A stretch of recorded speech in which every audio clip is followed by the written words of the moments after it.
Traffic may be locked, but savings isn't. Unlock the savings at Boost Mobile with unlimited wireless for just $25 a month forever. No contracts, no hikes, and you keep your phone. Unlock the savings at boostmobile.com/unlock. $25 forever requires customers to remain active on Boost Unlimited Wireless Plan. For full offer details, visit boostmobile.com. Have you ever been stuck on a weight loss plateau? Trying everything and anything you can to lose that extra weight and reach peak health? We've all been there, but Noom's unlocked the secret to reaching the mountaintop. Go in micro. The Noom GLP-1 microdose program starts at $99 and is delivered to your door in 7 days. Start your microdose GLP-1 journey today at Noom.com. That's Noom.com. Noom. Micro changes, big results. Noom GLP-1 RX program involves healthy diet, exercise, and support. Individual results may vary. Meds and personalization based on clinical need. Not reviewed by FDA for safety, efficacy, or quality. No affiliation with Novo Nordisk Inc., the only U.S. source of FDA-approved semaglutide. Not available in all 50 U.S. states. Disordered eating messaging is all around us. You can hardly leave your house or check your phone without seeing something about dieting, weight loss, or exercise. With all that pressure, it can be hard to recognize habits have become harmful or even an eating disorder. If you're concerned you or a loved one might have an eating disorder, I want to introduce you to Equip. Equip is a fully virtual, evidence-based eating disorder treatment program that helps patients achieve lasting recovery at home. Every Equip patient is matched with a multidisciplinary care team that includes a therapist, dietitian, medical provider, and mentors, and you get a personalized treatment plan that's tailored to your unique goals and challenges. Equip treats patients of all ages and all eating disorder diagnoses. It's covered by insurance, and there's no wait list. If you think that you or a loved one could be struggling with an eating disorder, don't wait to get help. Visit equip.health to learn more. That's equip.health.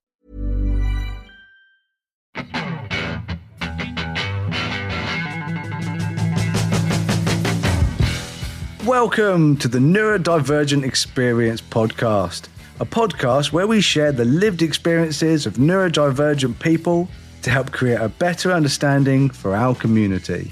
Join us every week as we bring you honest, raw, and inspiring conversations with specialists, advocates, and individuals who know exactly what it's like to live the neurodivergent experience.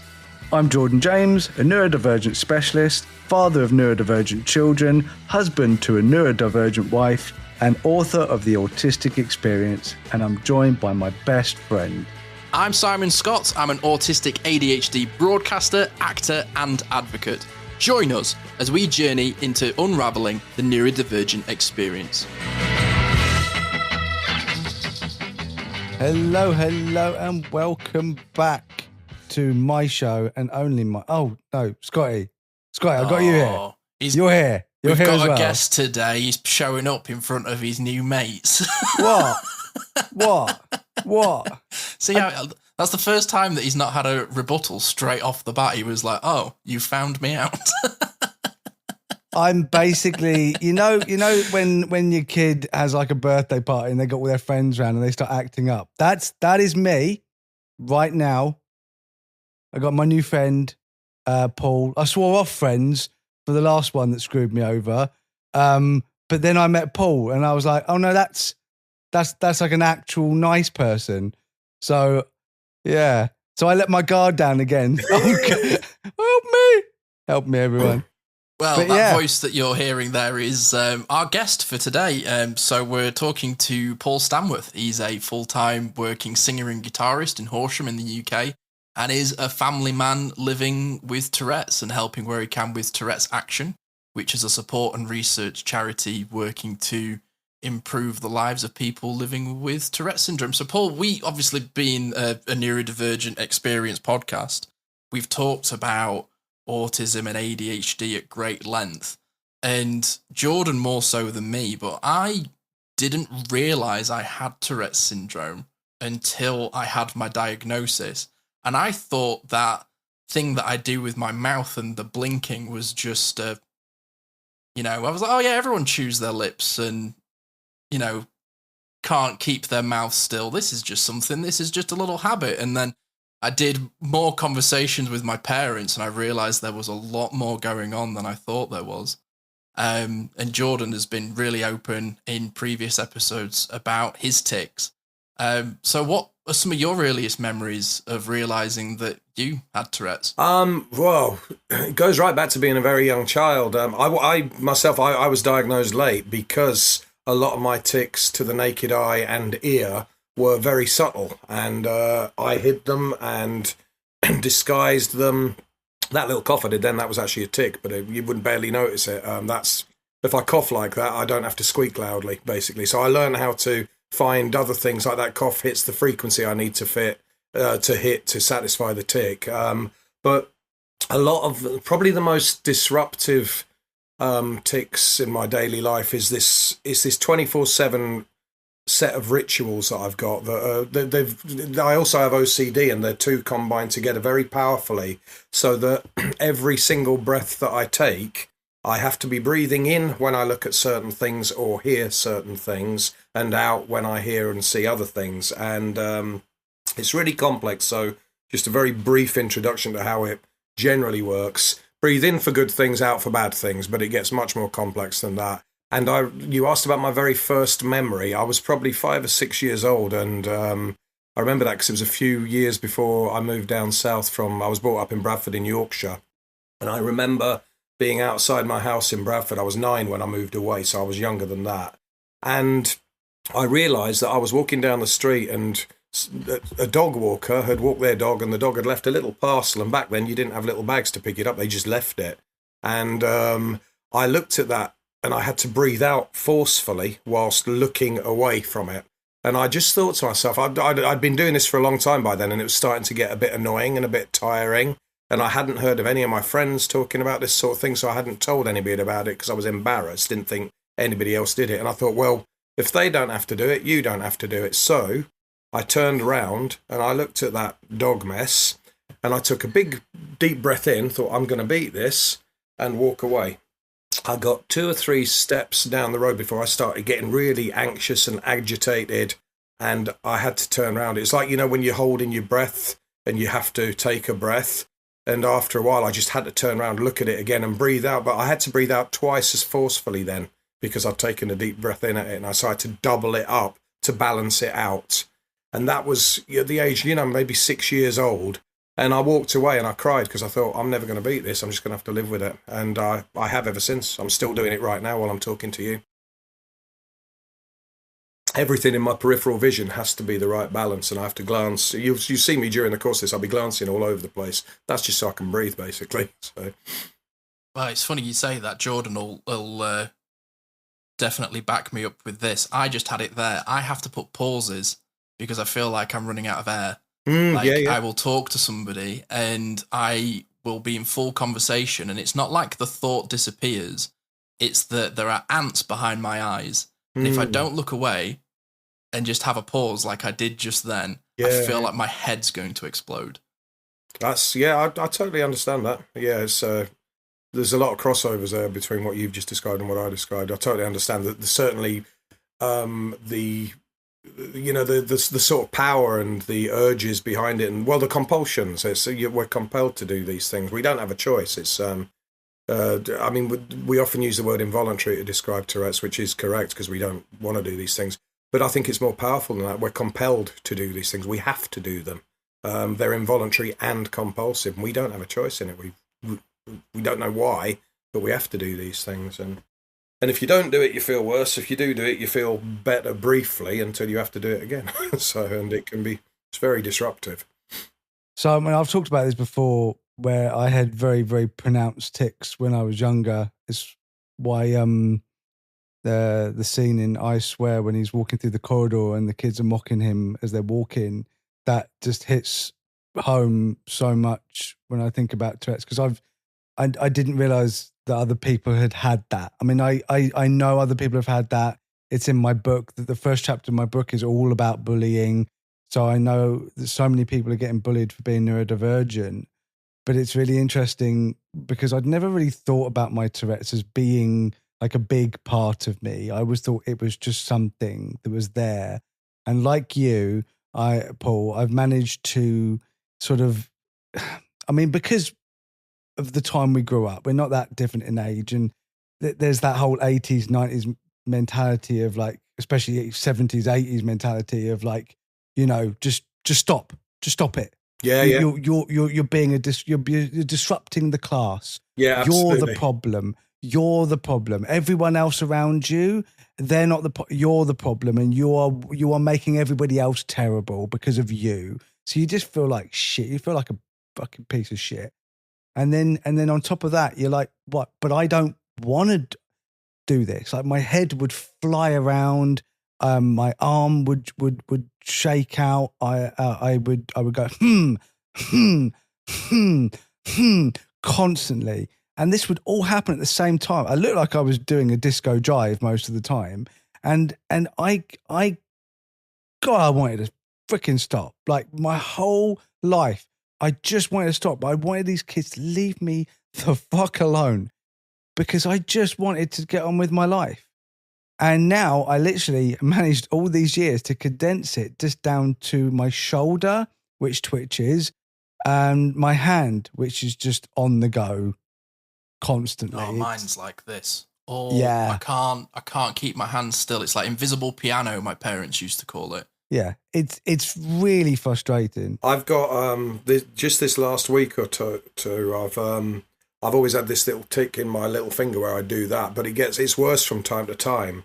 But you can't see on here, but I've currently got my leg in plaster because I had surgery on my ankle a couple of weeks ago, partly due to the fact that I've ticked in my ankles all my life. I'm constantly jerking my ankles around, and it's basically, it's not entirely that, it's general wear and tear from work and that as well, but I'm sure it's partly due to Tourette's tics. Since I've had that immobilised, the tick in my finger has got worse and has been really painful. A couple of days ago, I had to strap 2 fingers together just to stop me injuring it. So, and that's just because I can't tick in my ankle at the moment. It's just gone and found somewhere else. So it finds somewhere else to come out. Yeah. We have talked about this in the past, where it's like when you're trying to plug a leak in a hose, and then you put one bit, and then a different leak comes out, and then you're like 10 fingers on 10 leaks, and then suddenly a different leak comes out, and you're just like, I can't stop this. So the only way that you can really deal with it is just by accepting the fact that it happens,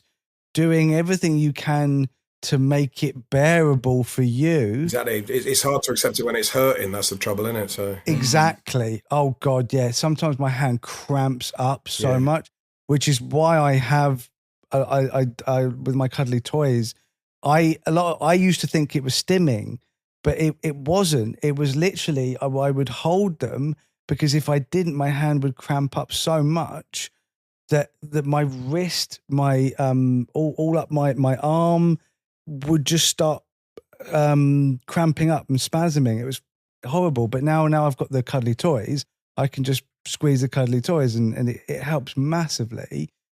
But I've had it so much where I've dug my hand so much that I literally like dug my nails into my own palm to make it bleed because it just won't stop. And it sucks, but it it's manageable. And I think that's what's a really, really important thing. And I think it's only manageable in society if people understand it, which is where someone like you comes in, Paul. I'm intrigued, Paul. Responsibility there. Well, yeah, it's all down to you. Yeah, it's no pressure. You. I had this when I was growing up, and I'm sure many listeners that experience these feel the same. I was going through periods of like lots of different hand motions, and one of the tics that I had for a little while was just walking around with my middle fingers up, just like flipping the bird. Yeah. And it was really hard to try and explain to my parents when I was younger that I couldn't stop it. How were people responding to you when you were younger, when all of this was starting to develop? Well, when I was at school, because like I described earlier, I was able to hide and suppress stuff. Nobody knew about all the breathing rituals that were going on because they didn't need to know. I hid it well, just dealt with it myself. I was always an entertainer. I always was the class clown, but I never thought much of that apart from the fact I liked to make people laugh. So my school days were actually quite happy. I didn't really excel. The first time I noticed that there might be something going on was when it was coming up to my GCSEs, and I realised I could not sit still and revise at all. I did absolutely no revision for my GCSEs, and I got. I think we were the first year that did GCSEs. I got 2 Bs, 2 Cs, 2 Ds, and an E, and which were average then, or maybe very much bang on average. My son basically just did his GCSEs, and his lowest grade was the equivalent of my highest grade. But I did okay, and I just got enough to get out and sort of get a job and all that. But it wasn't until I got out into the workplace and didn't have an outlet for the energy that I had. Because at school, you've always got an outlet. You have a break from lessons, you go run around in the playground, you can have a laugh and a joke with your friends, you sit still for a while, but you get a break from it. It wasn't until I went out and I decided in my wisdom I wanted to work in offices. There were a lot of office blocks in our town, and there was always work. So I thought, let's try and get a job in computers or admin or whatever. And I got a job working for a life assurance company. And the first year or so where I was doing a processing job, shuffling paperwork, I was terrible at it. I couldn't work fast enough because the repetitive nature meant my mind was I was getting intrusive thoughts telling me to tick. I was slowing down. I wasn't able to focus. There was a brilliant manager there, fortunately, who, even though I hadn't been diagnosed, she spotted something. She said, Paul, you're not suited to that role. Let's put you on the telephone help desk. And that was a blooming marvelous move because it was varied, it was interesting. I was talking to people all day. Every call I had something different to deal with. I was getting up and running across the filing cabinets to get out files and come and answer the queries. Active, varied, lively work. And that worked a treat. I ended up running that help desk. I was the boss of it, but then I got made redundant. The company relocated. I was made redundant. I thought, right, I'm doing all right in offices. I didn't make the connection between the fact that certain types of work were better for me than other types of work. And I went to work for the police, and I had it was a civilian job, and I had an admin job putting files together for court cases, for prosecutions. First year, first 9 months really, it wasn't even a whole year, I was one of the stars of the department. I had this burst of energy, I was really into it, and I got commendations and stuff like that. And then I was moved from the section I was on, and at that point I was in a quiet office with one other person, and we had a really good rapport. I'm still friends with her now, this is like 30 years later. We had a really good rapport, worked together well. Then I was moved into a bigger office where I was required to sit more still and more quiet and focus on the pile of papers on my desk in front of me. And things went horribly pear-shaped. So what you described you went through at school, Jordan, I went through when I was working for the police, where I then started getting into trouble. It was like a scene from a TV crime show where people from the Crown Prosecution Service were storming in from the Magistrates Court, which you could see out the window. It was right next to us. You could see them storming across the road, coming up into the office. Where's these files? We needed them for today. The case has had to be adjourned because you didn't get that paperwork ready. I was under all manner of pressure, and I was put on a written warning. And at that point, I just didn't know what was going on. I just knew my mind was locking up.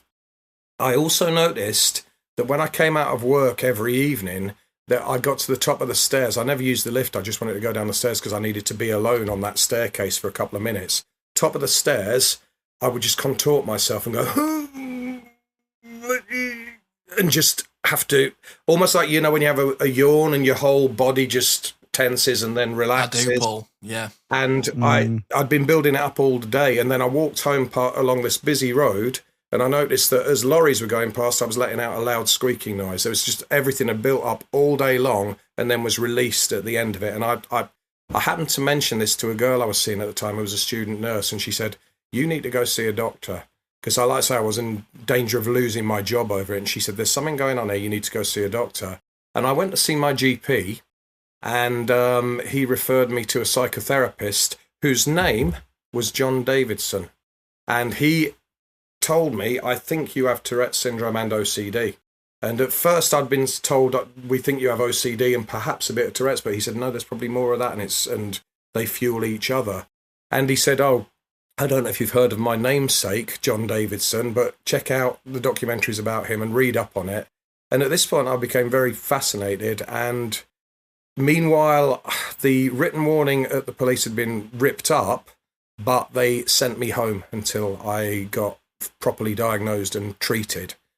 And to be honest, that went on for a ridiculous length of time, best part of a year. They kept My sick notes kept expiring. I'd present myself for work because I felt I was fit for work, and they would say, no, you need to go home. We can't have you in the office because you're disruptive. And that was the word they used. And this was a place. I also had numerous meetings down at occupational health at headquarters. The superintendent in charge of my division was very unsympathetic, shall we say. I used to take my mum and dad with me. My mum was quite a fiery character. She was very big on rights and injustices and stuff, and so she probably did rub them up the wrong way a little. But there was one day I went down there, and the superintendent said, do you mind if I just have a word with you without your mum and dad? I took them along basically because my focus, I couldn't remember half the stuff they said, so I took them along just to make notes, really. He said, can I have a word with you without your mum and dad? And he took me into a room and he said, Paul, there's nothing wrong with you. You're just a trouble causer. And I felt that was rock bottom for me, absolute rock bottom. I didn't know what to think. And I won't go into details, but I had it because I'm quite embarrassed about it. But that led to a very low moment where I let out a cry for help, ended up being taken to hospital. And I wasn't seriously in any danger at any point, but it was very dramatic, shall we put it that way. And that for me was the point where I hit rock bottom. The next day, I took a grievance out against that fellow. I didn't care how high ranking he was. He wasn't going to speak to me like that. I'd actually been diagnosed at that point by two of the highest authorities in the country. The police had actually paid for me to go up to Birmingham to the Queen Elizabeth Psychiatric Hospital, and Dr. Hugh Rickards up there was the first person to give me the diagnosis. And this was backed up and followed up by Professor Mary Robertson at the National Hospital for Nervous Diseases in London. And I took a grievance out against him, and he had to write me a letter of apology. And this was the start of me coming back up again. And then there was also a very good ally in that organisation, the Force Medical Advisor, who was based at headquarters, had a nephew with Tourette's, and he was absolutely brilliant. Eventually, I'm pretty sure, it's hard to say this without accusing, but I think I was a problem to them. I was hard work. They were obliged to try and find me a suitable role within the organisation. And I think they paid lip service to it a bit because they just wanted me to quit. That's my feelings on it. It would have been easier for them if I'd have just quit and walked away. But I wanted to work for them because I'd enjoyed that time I'd spent the first 9 months I was there. And I thought, really, I'd love to work for you. If you can find me a job, I'd appreciate. So I just knuckled down and tried all these little roles they sent me. But they were just token roles. They were just going through the motions. In the end, they medically retired me. And the very last time I went to headquarters, I will never forget what the Force Medical Advisor said. He said, Paul, if we can't find a job for you in an organisation this large, then you haven't failed us, we've failed you. And I've kept that with me, and like I said, that was the start of coming back from rock bottom. And that is all that feels a lifetime ago now, because that was when I realised there was support and understanding out there in the face of the adversity that you've got as well. There's allies out there as well who want to understand and want to learn and just want to accept you, basically. So there you go. Did I say that all in one sentence? No, I'm moved by your story, Paul. Same. There's a lot there that is very different to my own, but I realised then I couldn't sit still in an office anymore, so I was able to find jobs. I've been a full-time musician. Well, it's been my main job now for about 18 years. But I did various jobs before that, but I made sure they were like customer-facing jobs, varied jobs where I could move around and chat and be noisy, basically, and be active. And so I've done okay in a few jobs since then. I learned a lot. The Force Medical Advisor also said you sitting still in an office is like a square peg in a round hole, which if I'd have known I had Tourette's, it would have been obvious, but you live and learn, don't you? But I learned a lot from that experience in good and bad ways. So, thank you for sharing that with us. That's an incredible story, Paul. That's probably it for me. Everything else is boring. So, I'll see you all later. Let's take a break and then we can get into your music career. Have you ever been stuck on a weight loss plateau, trying everything and anything you can to lose that extra weight and reach peak health? We've all been there, but Noom's unlocked the secret to reaching the mountaintop. Go in micro. The Noom GLP-1 microdose program starts at $99 and is delivered to your door in 7 days. Start your microdose GLP-1 journey today at Noom.com. That's Noom.com. Noom. Micro changes, big results. Noom GLP-1 RX program involves healthy diet, exercise, and support. Individual results may vary. Meds and personalization based on clinical need. Not reviewed by FDA for safety, efficacy, or quality. No affiliation with Novo Nordisk, Inc., the only U.S. source of FDA-approved semaglutide. Not available in all 50 U.S. states. The Scouting Report's in. Unlock the savings at Boost Mobile. Get unlimited wireless for $25 a month forever and keep your phone. It's a veteran move. Unlock the savings at boostmobile.com/unlock. $25 forever. Requires customers to remain active on Boost Mobile Unlimited Wireless Plan. For full offer details, visit boostmobile.com. Hi, everyone. It's Ashley Dupuy, the in-house therapist here on the Neurodivergent Experience and host of Mindful Mondays. And if you've been listening to these podcasts and thinking, gosh, I'd love to explore this work more deeply, I wanted to let you know about a special final opportunity to work with me one-to-one. So I'm gradually bringing my regular one-to-one practice to a close so that I can focus more on group work and recordings and other new exciting projects. But before I do, I'm taking on a small final round of one-to-one clients for a 6-session journey running from May to the end of July. So if this work has been resonating and you feel called to work with me directly, now is your last chance to do so, and I'd love to hear from you. You can register your interest by emailing me at integrativeiom@gmail.com or find out more at integrativeiom.co.uk.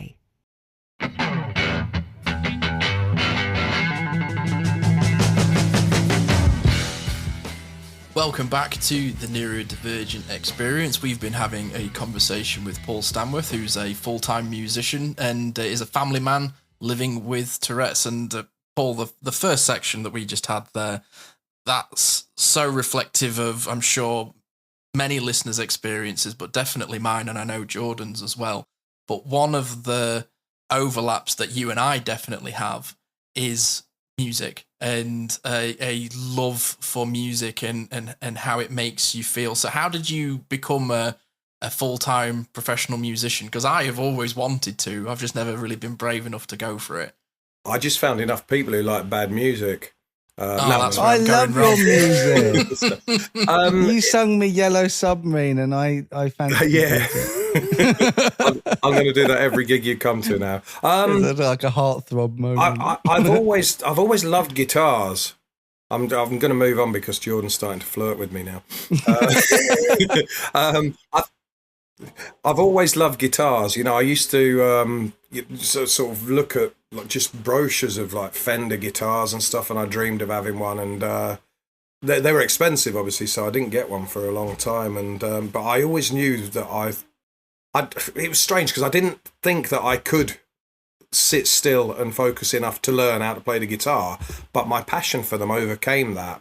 And I eventually managed to get a guitar, sort of learn a few chords, and I was hooked from there. I also noticed that this was probably when I was in my late teens, I put my first band together. I was the worst musician in the band. I managed to recruit some other musicians who were absolutely brilliant, and they taught me a lot. I learned so much just from being in a band with them. If they wanted to do a song, they'd say, look, Paul, if you want to do this chord, you've got to put your fingers there. And all right, okay. So if I had somebody showing me where to put my fingers on the fretboard, then I could actually sit there because I loved it so much and how it felt and sounded, because it's a physical experience as well. You get the resonance and the feeling going into your body, and it settles you and calms you, and you channeling that energy into focusing on what you're doing. And so I found that although I wasn't playing much in terms of fancy chords and notes and that, I could play them well. I was enjoying it so much, I would sit and learn and repeat that process until I held those chords perfectly. And even now, I'm still nowhere near one of a great guitarist in any way, but I play enough chords and I play them well enough to deliver a good product. And I learned to sing since. But so it was always a hobby, and it was always a release. It was always good for me. I felt that all these things that were going on weren't happening when I was playing the guitar. So I just fell in love with it. And then when I moved on from the police and got other jobs, I did various jobs, and then I eventually went to work as a support worker with people with learning disabilities. And eventually I got the opportunity to play music with them and for them. I trained as a support worker. I got the only qualification I got since I left school, because I never went to college or uni. I got an MVQ3 in health and social care. because they offered me the opportunity to do a paper-free one, which was brilliant because I couldn't have sat and done a paper-based one. I think I got through that in record time. It took me 2 months from start to finish to get that qualification under my belt, and I was pretty proud of that. But during that case, I learned about connecting with the people I was working with, people who perhaps didn't, their communication skills were limited. Some of them couldn't talk, and you had to make eye contact and get responses that way. And eventually I started playing more music and doing less support work. And I started playing care homes and centres for people with disabilities around the area. And that started getting really busy. I found that I was able to make a really good connection with people from my training as a support worker, and I was in demand. And it just built from that, really. It just sort of snowballed.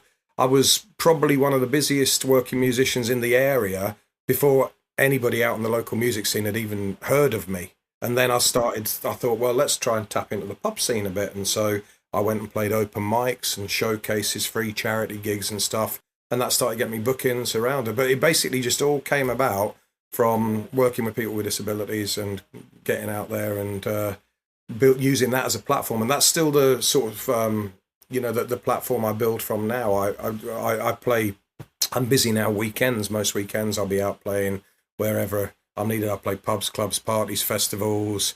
I've done a few sort of quite impressive gigs in London. I've got, it's not a political thing. It's about, I play a few gigs for the Labour Party in London because a chance meeting with Neil Kinnock, who was he's the former leader of the Labour Party, a gig about a decade ago. We discovered a mutual love of rock and roll, and he got up on stage and sang some Elvis songs with me. We've been friends ever since. He was, I was sort of texting him yesterday, and he's introduced me to quite a few opportunities around there as well. So yeah, everything but it all goes back to training as a support worker, learning how to connect with people, and people just wanting you to play for them. And that's one thing I still do now. I try and make eye contact with whatever audience I'm playing with, try to connect with them. And we were talking earlier about bad jokes. That's important as well. You got to be able to crack bad jokes. Yeah, I noticed like when you were playing live and Sylvia and I were there with my daughter Sophie, and it wasn't just like music. It was fun. Like you bring people into, I don't know, I mean, it was the first time we'd ever actually met in real life, but I'd like to say that we were mates and now we're friends.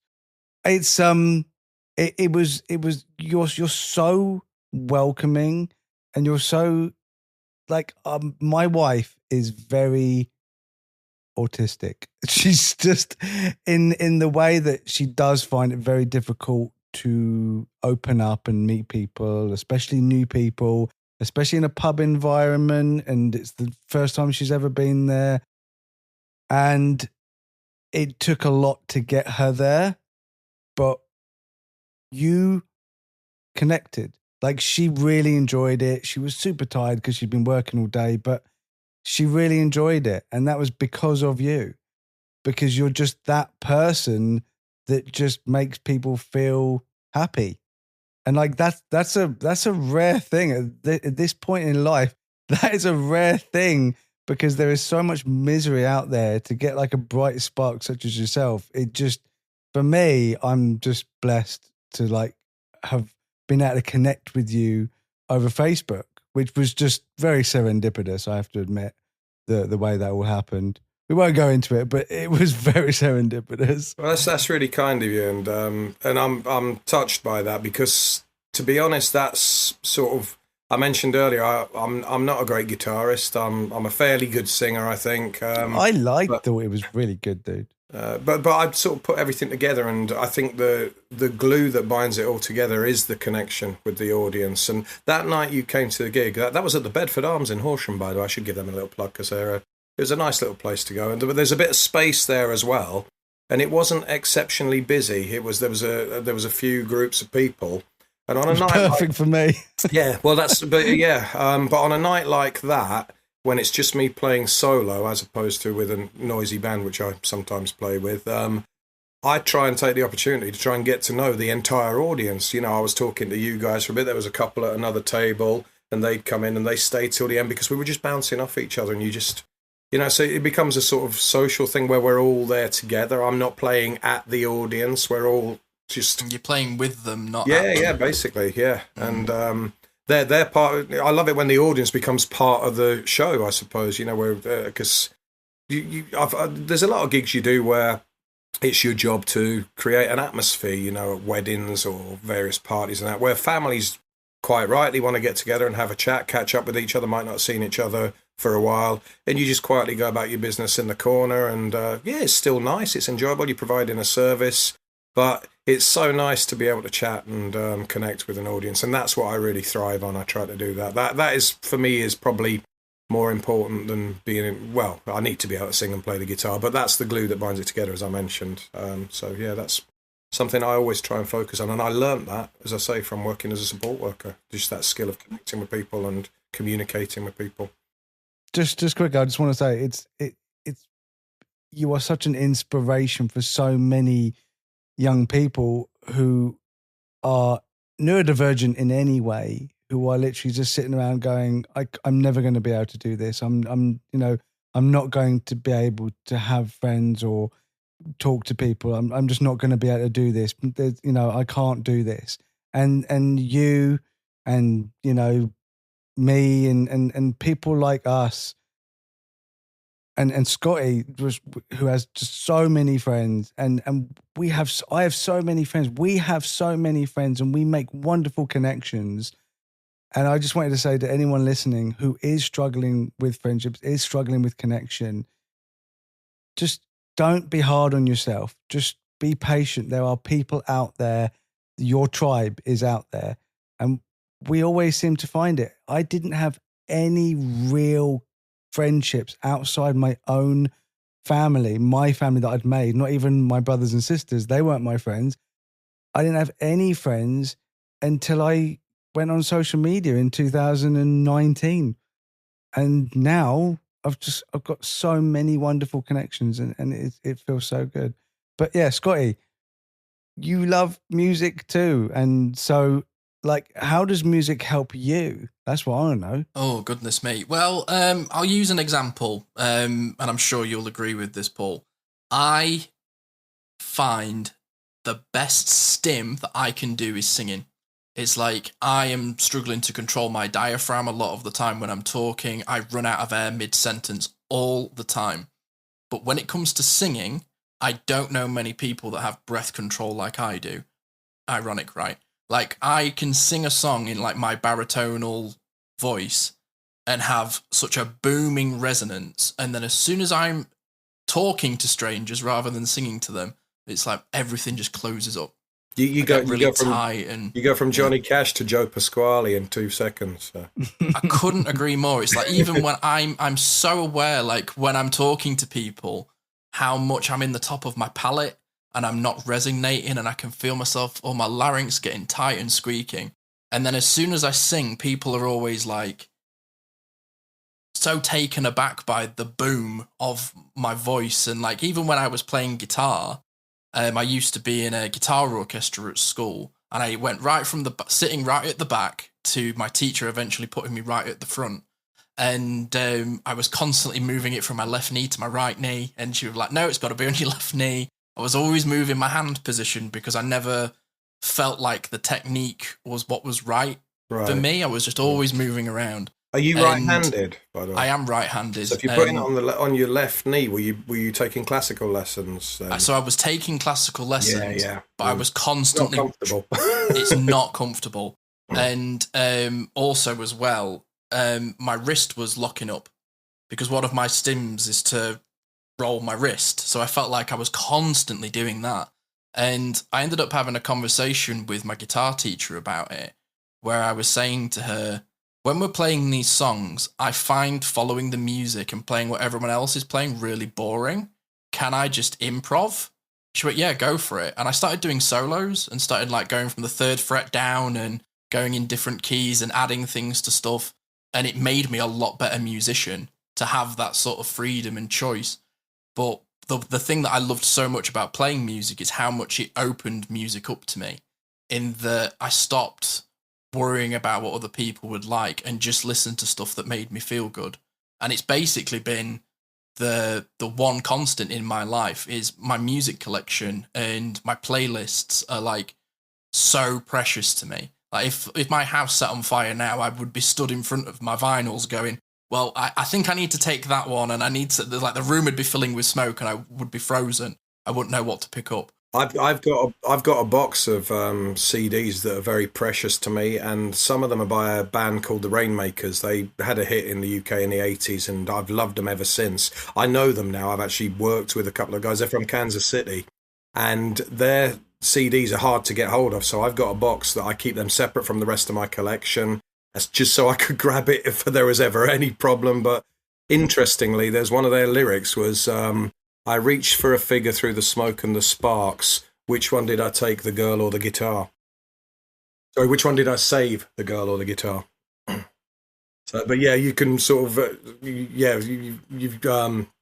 it just gives you an idea of stuff that's precious to you like that, though. I mean, obviously, that lyric relates to a person, which is a bit different to a vinyl collection or whatever, but it sort of gives you that your priorities in life. And I think it is perfectly acceptable for music to be one of your priorities in life, and for your vinyl collection, my CD collection, to be that important to us, because they provide us with so much joy and therapy and everything we need, basically. I think we're quite justified in having them that high on our priority list. Oh, I completely agree, Paul. There are so many moments where I'm alexithemic and I struggle to I express emotion at the wrong time. I cry when I don't want to, and when I should, I don't. Like, that's just who I am as a person, but music really helps me get there. But there are times where I will use music to communicate. There are ways that I'm feeling at the moment in time. Like, I was trying to express to somebody like how certain things made me feel, and I just couldn't find the words. So I went, I've just in 3 seconds made you a playlist of 20 songs that will say everything that I'm trying to say. Please go away and listen to it. And that is something that has really helped me not feel disabled in moments where I'm trying to connect with people. And that eventually led me into music journalism, because I was the only thing I was finding I could talk about, and was just obsessed with it. Like, the thing that I used to be a bit of a gig rat. I used to love finding new artists and following them. And, you know, so many of the people now that are in the charts and stuff, I had the pleasure of seeing them play bars and clubs in London, or traveling over from America for the first time. And you feel a part of people's stories. It's a really, really powerful thing. And yeah, it means so much to me. And there are so many times where I rely on music to help me just feel human again. There are times where I get so wrapped up in my thoughts, and like, one of the things I've never really even considered is the mental effect that Tourette's can have, let alone just the physical. Oh, absolutely. You know, and dancing has helped me so much in so many moments where I can put a song on and sing along to it and dance, and I come out of it and I'm like, oh, I can get on with whatever I need to deal with right now. It just gets it all out of your system, doesn't it? So it feels like a bit of a cleanse. Yeah, it's absolutely. like I was in a public situation a couple of weeks ago where I was really struggling to get this nervous energy out, because I was in a situation where I was like, I'm happy, but I'm unhappy. And that yin and yang clash was really coming on, and I could feel my face scrunching up, and my hands were shaking, and my shoulder was like jiving like Elvis's knee. And I went into the hotel room and I put a playlist on shuffle, and all of these like really chill songs were on, and then Born Slippy, the radio edit, just came on, and I genuinely just on the spot just got it all out. And it was like I'd had a cry that I'd been holding in for like a year. Yeah. And I walked out into the hotel and I was just like, I'm me again now. I can get on with this. It's crazy how it does that to you. What you mentioned about your diaphragm right at the start of this segment as well was, I mentioned about my breathing rituals earlier as well. And there's times when, you know, we are, and every case of Tourette's is different, but there are also things that we all have in common. And one of those things, I believe, is that the severity of it can increase depending on your mindset, whether you're stressed, your physical condition, whether you're tired. even if you're excited about something, your tics can get worse. And I noticed that there were times during the pandemic where I was really struggling to breathe, because I wasn't able to work. I wasn't able to go out and play music. And so that was my medication was taken away, basically. And I had to find ways. I couldn't actually reset my diaphragm unless I found time to sit completely still and shut my eyes. And of course, as I went to shut my eyes, I had to make sure I was breathing in while my eyes were open, because closed eyes are associated with death for me. And so that's a breathe out thing. Even saying that word just then, I had to make sure I was breathing out after as I said the next word. Just, it's a constant thing. And as you tire them, you can manage it to a certain extent and fit it in with your schedule, but then it will just creep up on you and take over. And so, yeah, what you were saying about the breathing really hit home. And there's times where it is literally suffocating, isn't it, for if you're affected in that way. And just everyday things. I mean, I've always described sort of how my case is I wake up in the morning and open my eyes and instantly this thing's happening, because the first thing I see, I have to work out how I'm going to breathe at it. And so when I wake up, it's like if I'm a computer, my operating system is already 80% used up just dealing with that stuff.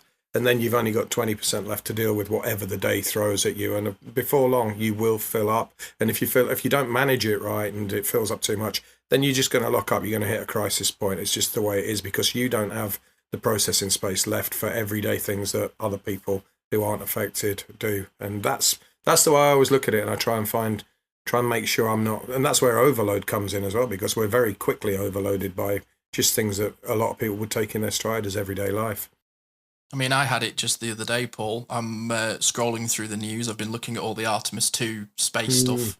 Found it really interesting, really regulating. Too, yeah. And I'm scrolling through, and of course something comes up about Iran. And I genuinely couldn't, my breathing went in manual. Yeah. Mm-hmm. And it wasn't even that I was super anxious about it. It was that I suddenly felt like somebody had just put a bottle of a jam jar in my mouth. And I was like, there's only these tiny little holes at the side I can breathe through now. You know, when you see in movies where somebody's in a room that's filling with water, that's what it can feel like just from reading the wrong thing. Or like if I'm driving and somebody pulls out in front of me and I have to brake, as soon as everything's settled, the first thing that I do is and just take a huge, fill my lungs up, because I genuinely feel like I've got lead in my lungs. Yeah, we can get out of breath just from sitting still doing what other people think we're just sitting still doing nothing, but we're actually hugely active just while we're sitting still, or as still as we can, shall we say. I say that to my partner all the time, and I've said it to Jordan as well. I may look like I'm doing nothing, but I'm actually very busy. That's a perfect way of describing it. It really is, yeah. And I can't do that for you because I'm knackered, so there we go.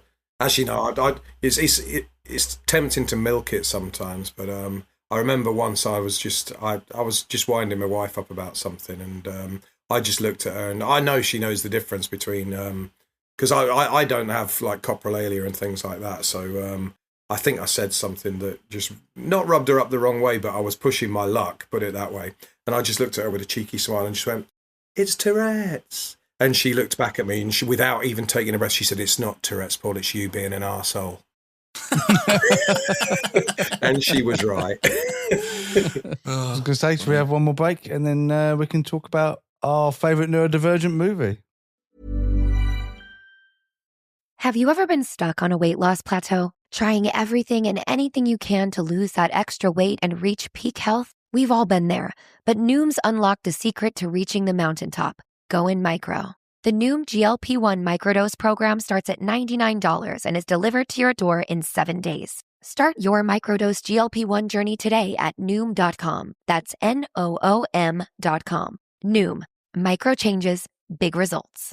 Noom GLP-1 RX program involves healthy diet, exercise, and support. Individual results may vary. Meds and personalization based on clinical need. Not reviewed by FDA for safety, efficacy, or quality. No affiliation with Novo Nordisk, Inc., the only U.S. source of FDA-approved semaglutide. Not available in all 50 U.S. states. The longer you stay alive, the longer you can enjoy Boost Mobile's unlimited plan with a price that never goes up. So here are some tips. Do not parallel park on a cliff if you want to enjoy an unlimited plan with a price that never goes up. Do not mistake a wasp nest for a piñata if you want to enjoy an unlimited plan with a price that never goes up. Do not microwave a hard-boiled egg if you want to enjoy an unlimited plan with a price that never goes up.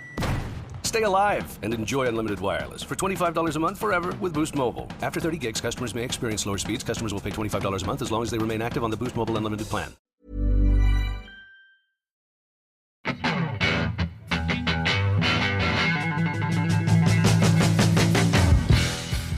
Welcome back to the Neurodivergent Experience. We've been having a conversation with Paul Stanworth, and I don't know about you listeners, but I've learned quite a few things about myself today, and I'm sure, Jordan, you have as well. But one of the timely things about this conversation, Paul, is I think a lot of people around the world are currently getting an education around Tourette's, rightly so, with the release of the film I Swear. And Jordan, this film means the world to you, doesn't it? Yeah, absolutely. I mean, from the first moment I saw it, it just, everything about it just spoke to me so deeply. And I was, even though I have Tourette's, and I think that obviously the times where John in the movie, when he's a kid, that's what really spoke to me, was because obviously that's when my Tourette's was at its worst.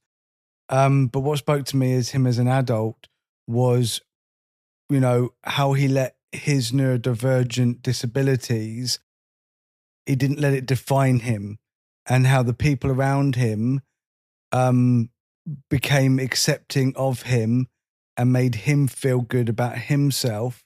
And therefore then he could then pay it forward and start helping other people feel good about themselves. And that is literally my journey. You know, I met my wife when I was very young, and she was the only person that didn't think I was a total freaking lunatic. She saw the real me past, you know, my trauma and my trying to get over my brother's death, and all the wall that I'd put up, and how angry and aggressive I was. You know, there's scenes where Paul, you know, you're Paul, where John gets arrested, and that happened to me. You know, I was in a lot of trouble a lot of the times because of fighting, and it was things that I didn't want to do, but I was just so angry at the world, and I was so messed up, and I was just so misunderstood that, you know, no one gave me the time of day. And then Sylvia gave me the time of day, and she made me feel good about myself. She made me love myself. And then I wanted to pass that on. And that's why I'm out here advocating. And, you know, just like John Davison, I was doing school talks and teaching people photography, and going and doing talks for the NHS and for schools and colleges and universities and events. And I saw so much in common with this man, and I don't give myself a lot of credit. I joke about it a lot because I find it hard to say anything good about myself unless it's come with a sense of humor. So I'll be like, oh yeah, no, I'm really great, and oh yeah, I'm really gorgeous, and like I don't mean it, like it's just words, because I'm projecting as, like, I'm just playing around. And I think I've said this before, that the only thing I can genuinely say is that I'm really fucking good at photography. Thank you. I love you, Paul. Thank you. I love your photos. You're going to have to teach me how to use my camera, but that's a chat for another day. Yeah, we're doing that. We're going to go out and take some pictures. But yeah, like that's the only thing that I can really genuinely, all the other stuff I say, it's just me. It's like stupid bravado. Even if other people have said it to me, even if I think that it might be true, I could never feel confident about it. And I think what watching that film did for me is made me go, well, I've done everything that he's done. Like, I've done the things he's done, and he won an MBE for it, quite rightly. Like, it's an incredible achievement. So if he is that revered for doing the things, maybe I did all right. Maybe the things I did were actually good. So he made me feel good about myself because I did good things, which is, it's crazy that it takes that for me to go, oh, I did a good thing. Well done. It's affirming, isn't it? Because you obviously, you when you have issues with yourself, you're crippled by self-doubt. It's a classic trait of a musician. Scott and Simon and I will know that as well. So you do need that reassurance, and I think the film is quite affirming that of the fact that if you've done any amount of activity to raise awareness or just to help people feel like they're not alone, then you will have done good things, and there'll be people out there who you don't even realize will remember you, and they'll remember you for the right reasons. What was your first reaction watching I Swear, Paul? Oh wow! I was lucky enough to be invited to the London premiere of it. Wow. So the cast were there, and it was a room full of people with Tourette's and professional people who worked in that field. It was incredible because people felt comfortable to tic freely as well. It was almost like the whole movie was an audience participation thing, because Tourette's, I say every case of Tourette's is different, but one thing I think we all have in common is we react to the environment around us, the sights and the sounds, we bounce off them. If other people tic, then it can trigger tics in other people. So people watching the screen, I compared it almost with the Rocky Horror Show, the audience participation. That's exactly what was going through my head. Example, I was thinking Rocky Horror Show. But it was brilliant though, because everybody felt free to just be themselves in that show. And I went to see it with my wife in the cinema in Horsham a couple of weeks after that, and it was completely different. There was people didn't quite know how to take it, but that room I was in was, we were just all like-minded people. It was fantastic. It overwhelmed me, I have to say, and again, in a great way. I absolutely adore the film. But you asked me what was my first reaction to it. It was one of stunned silence, shaking, emotional. I stood up at the end of the film, and there's a guy sitting next to me, and we'd been chatting before the film because we were in there a little bit before, having a glass of wine and stuff like that, and chatting, got to know each other a little. And he said to me, "Oh, what do you think of that?" And I just went, I think I need a moment. And I locked up. I was overwhelmed. I froze, and I turned round, and there was a lady that I know from Tourette's Action, the national charity. She saw me. She realised that I was just not knowing how to react, and she just came up and gave me a hug. And I cried and let that breath out. You know the breath we were talking about? That I was holding it. My chest was tense and tight. She hugged me, and then, "Thank you," wiped my face, got me makeup straight. I wasn't, and I was able to talk then. But for that moment, I didn't know how to react. It was just completely overwhelming. Like you mentioned, there's the film. There's so many experiences we can identify with as you watch that film. As once again, every case is different, but we all experience a lot of the same compulsions, or level of compulsion, should I say. The symptoms may be different, but the underlying cause. And that's what I think about when you've got Tourette's and you watch other people with Tourette's, you experience it differently to people who haven't got Tourette's. I think people who haven't got Tourette's, it's a two-dimensional experience. They see and hear the tics. If you've got Tourette's and you see somebody ticking, it's three-dimensional, because you see, hear, and feel them. You feel the build-up, you understand the tension, you totally get when the outburst is, but you realise what has happened before it, and you know what happens after it. People who don't have Tourette's, they just hear that moment or see that moment. We sense what is going on before it and afterwards, that post-tic relief that you get. So it's a more three-dimensional experience, and I think it's absolute credit to the actors concerned, Robert Aramayo and Scott Ellis-Watson, who played John, that they captured that and made us feel their tics as well as see and hear them. So, that's the other thing I said right at the time. I said that film deserves to win awards, and yeah, they did end up going on and winning BAFTAs. So deserved. It's the first hot topic we did after I watched the movie. I was when the Oscars were announced, and we did an episode where I was like, I'm pissed off because Robert Aramayo isn't up for an Oscar. And then he will be Scotty's like, next but year, he is up for a BAFTA. And I'm like, good. And then when he won it, the first person, Scotty, messaged me straight away. He's like, he's won it. And I was like, told ya. He's good. He is so good.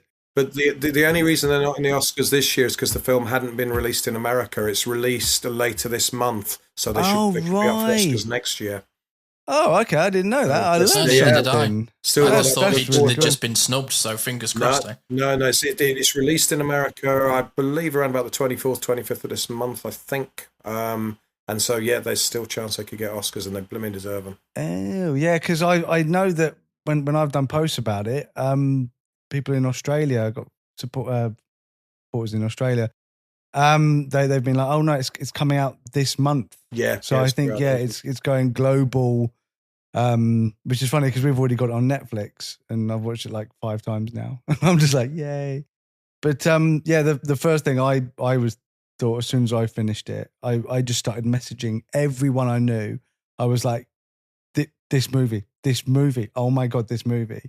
And I straight away I texted Scotty and I was like, dude, you got to watch this movie. But it took you a while to get there, didn't it, Scotty? Well, yeah, Demand Avoidance took me a while to watch it, but I will say, Paul, it took me about 4 hours to watch that film. Right. Because there was like 3 or 4 moments where I had to pause it and I just wept. Yeah. I was just like, just seeing my own, it's weird because like, so much of my experience like the past 4 or 5 years has been around autism and ADHD and OCD. And when I got diagnosed, they went, and we see Tourette's traits.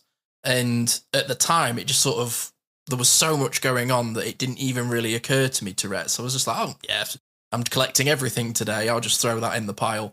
And didn't really give it that much attention until I watched I Swear. And I found myself doing tics that I did as a kid that I hadn't done for 25 years, Paul. Watching that film, and it was like I connected with a deep part of myself that I'd sort of put in a box for a really long time. And I hope anybody that's listening to this feels that with this conversation, but also from the film as well, in that it made me feel really human.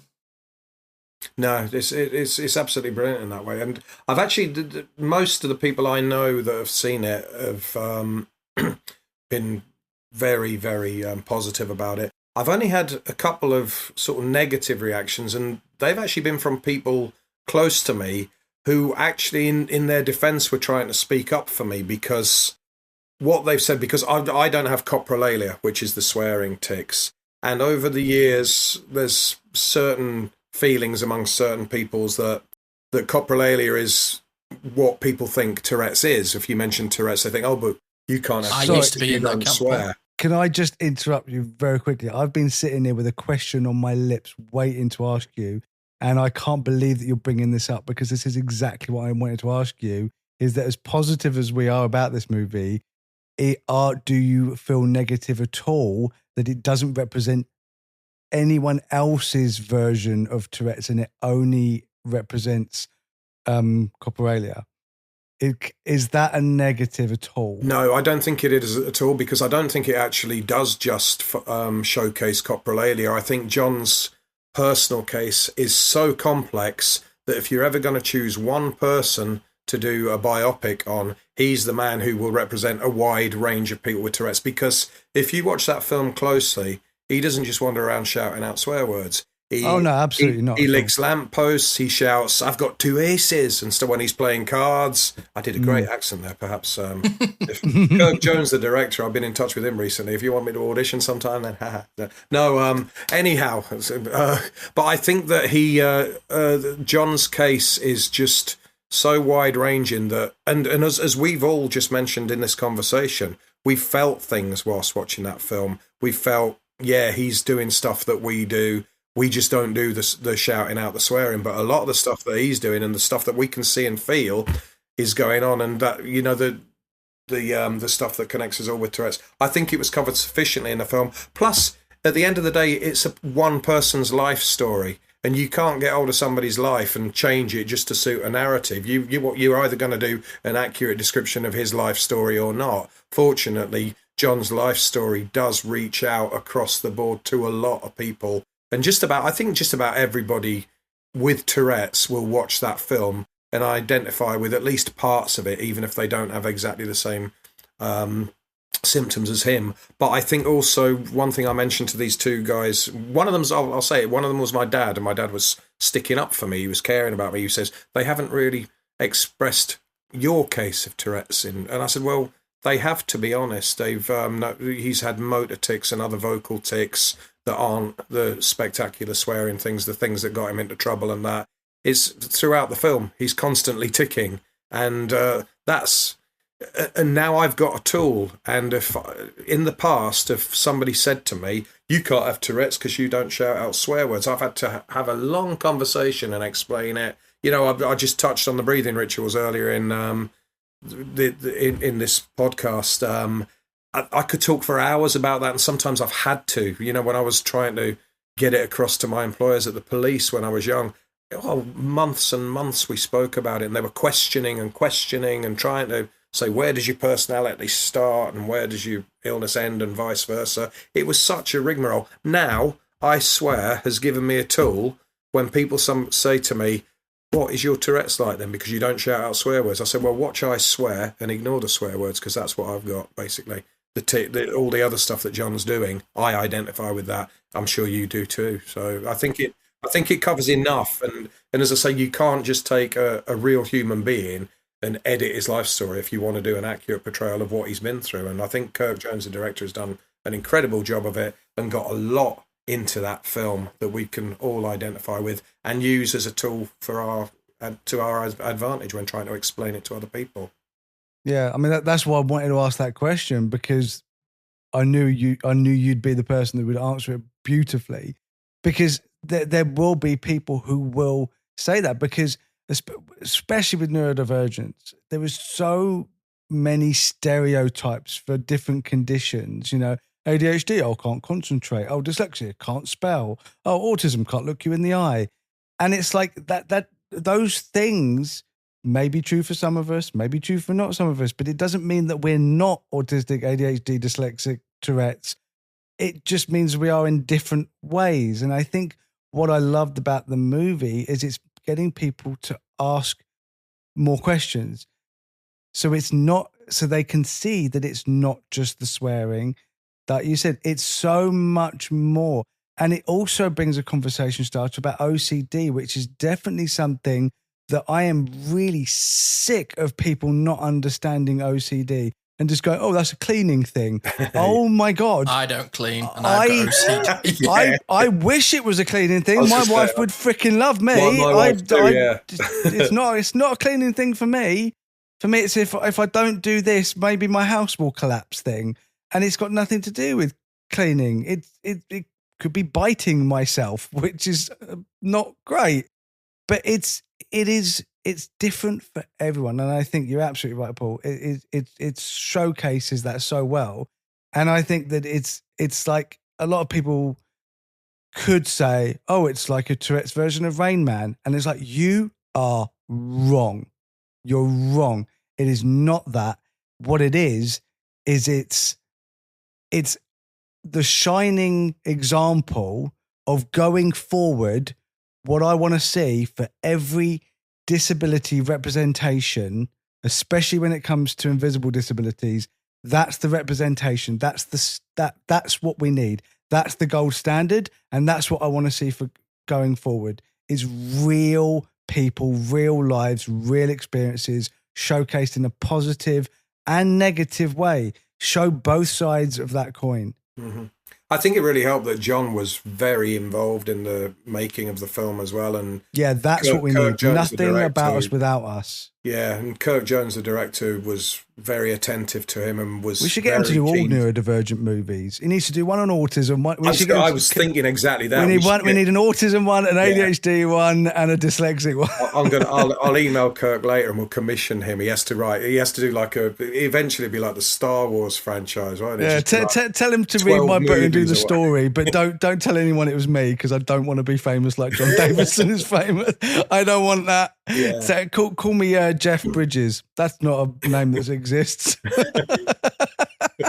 Well, Paul, everything that you've mentioned there about I swear is what we try and do here. I'm a big believer in don't tell them, show them. And this podcast talks about lived experiences for positive and negative for all neurodivergent people.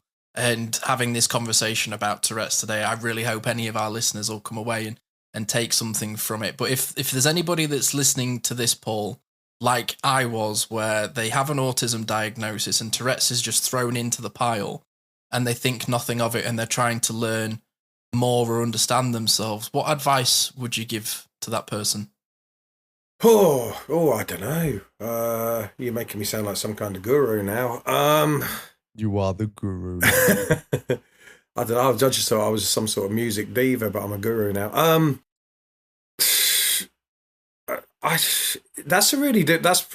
That sort of silenced me a little bit. I'm not good on advice apart from you have to sort of have an open mind. I mean, when I was diagnosed, there was talk about Tourette's and OCD, and at the initial point, I was thinking, no, I can't have Tourette's syndrome, partly because I was vaguely aware of the John's Not Mad documentary from years ago that my psychotherapist referred me to, and I thought, no, I can't have that, so I must have OCD. And then they said, well, we think you probably got OCD, but you might have a bit of Tourette's as well. And then I went, and they said, you probably got Tourette's and a bit of OCD. And I thought, whoa. So you just got to keep an open mind and remember that if you've got one condition, it's quite likely that you'll have something else going on as well. And the best advice I was given when I was going through my diagnosis was to educate myself on it, to read up about it. And I actually wrote about it. I started writing a book, but as usual with things where I have to sit still, it didn't turn into a book. It was a booklet at best. But I still managed to write down a lot of interesting information. I sent it through to Jordan a couple of weeks ago. I've still got it. I read it myself from time to time. But that talks a little bit about what I went through. I think learning about your condition and yourself is very important. It was the first part of my recommended treatment before they even talked about medication, was to educate myself on it, learn about it. It's actually quite fascinating. And I also then learned that I could use it. I know some people are not as lucky as me. I've been able to channel that energy, use it to my advantage. I get a great deal of pleasure out of playing music, although I have to play a lot to make a living. So I get aches and pains from not only the tics, but from playing music. But it doesn't stop me because I've still managed to find out the person I am and do something I love. So the best bit of advice I can give you is be open-minded and learn about it. Whatever you've got going on, read up on it if you can. Ask questions, always ask questions, and just raise your own awareness. We talk about raising awareness for other people. We need to be aware of ourselves before we can do any of that, I think. Brilliant advice for that, Paul. Thank you so much for that. Well, I've loved getting to know you, Paul, and having this conversation today. I hope this isn't the last time we speak. At some point. I would love that. I will hold you to that. And that'd be great. Anybody that's listened to this, please go and check out Paul Stanworth, especially if you're in the Horsham area. Yeah. He's constantly out and about gigging, so please go and check out his stuff. I'll link your Facebook page in our show notes. And if you do come and say hello and let me know you've seen this and you ever need to chat, I'll be happy to chat. Oh, what an absolute legend. Well, Jordan, that's been our episode for this week. We did an interview. How fun. We managed to finally get one, tie people down. Yes. Well, yeah, considering my ankle's in plaster, I wasn't going anywhere, was I? No, well, there you go. We've just got to cause grievous bodily harm to our potential guests. Yeah. I was going to say, if you don't come back, I'll get the other one, mate. It's been an absolute pleasure. All you guests that are on the hook, I'll do you too. You're next. Oh, well, this has been your neurodivergent. It's been an absolute pleasure because Jordan told me to say it has been. Yeah, good. That's right. Yeah. He's doing as he's told. Well, this has been the Neurodivergent Experience, talking with Paul Stanworth, and this has been one of our first episodes about Tourette's. It definitely won't be the last. And if you've enjoyed it, please check out other episodes. We've got a lot out there in the Neurodivergent Experience. Well, be kind to yourself out there. Take some good advice. Be lucky if you can be. We'll chat to you next week. But there won't be a hot topic. Oh, no, there won't be. I'm very tired and I need a couple of weeks off to go and work on some things. So it'll be back We're going to do the normal episodes, but we're going to take a couple of weeks away from the hot topic just to gather our spoons. And eventually we will be on the network. We'll tell people about the network. All to come. Yes, so I am one of the co-founders of the Autistic Culture Podcast Network. And again, it's going along my method of let's not tell them, let's show them. So we are creating a huge variety of podcasts regarding all sorts of things within the spectrum. And not just that as well, we've got shows that are discussing menopause, the scientific model, even special interests. We've got a show about collecting fish, which is such a cool little show and has made me actually want to go and get a fish tank. So please support the network if you can. We will soon be on there. And we're coming. Yeah, lots more to come, guys. Lots of exciting news. I'm really excited to share it with you. I've only been working on it for 10 months and I haven't slept since. So, yeah. All right. Thank you, everyone. Bye, everybody. Nightly bye. Thanks for tuning in to the Neurodivergent Experience. We hope today's episode sparks something for you, whether it's a new idea, a bit of validation, or just a moment of connection. Remember, new episodes are every week, so be sure to join us for the next one for more conversations and insights into the neurodivergent experience. If you've enjoyed this podcast, help us grow. You can do that by rating and reviewing this show. Your support makes a huge difference in helping us reach more people who could benefit from these conversations. You can connect with us on social media. Find us on Instagram, Facebook, TikTok. Just search for the Neurodivergent Experience. Thank you again for listening. And until next time, take care of yourself. You're not alone in this journey.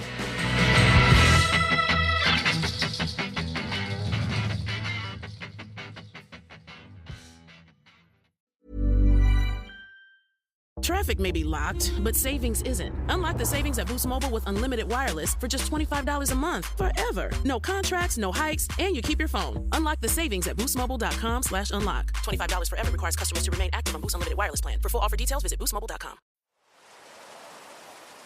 That's the sound of a tree in Tennessee's Great Smoky Mountains, releasing volatile organic compounds, which is just a fancy way of saying it's creating fog. And that makes the Smokies smoky. This is one of many sounds in Tennessee with a story to tell. To hear them in person, plan your trip at tnvacation.com. Tennessee sounds perfect.